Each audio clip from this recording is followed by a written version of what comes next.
For those of you who are following my updates on mute swan nests near me, I wanted to give another quick update.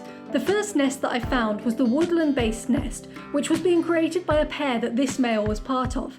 I was a bit surprised to see him swimming around on a patrol, but the nest behind him was empty and the female was out of sight. However, when I walked a few more paces, I saw that the female was actually hidden behind a tree, sat on a new nest that was closer to the riverbank. She seemed quite settled sitting on this new nest, while the male guarded the area nearby. When a pair of mallards approached, he was startled, ready to defend his territory, before realising that they weren't a threat. A little while later, the pair had switched. The male didn't seem to be as urgent about keeping the nest sat on as the female was. Instead, he was standing by it to make sure it was defended while the female went off to forage. Will they stick with this new nest, or will they choose another spot before they actually hatch out their cygnets? You'll have to keep an eye out for future updates to find out. The second nest that we've been following is the nest by the motorway. This pair's male was also out patrolling the river, making sure his nest and his mate were defended.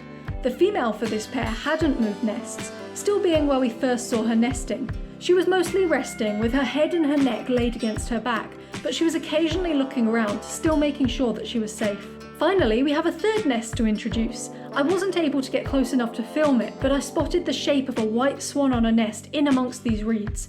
Plenty of swans live on this stretch of the river, including some with grey feathers that are less than 2 years old, so I know that swans have bred in this area before.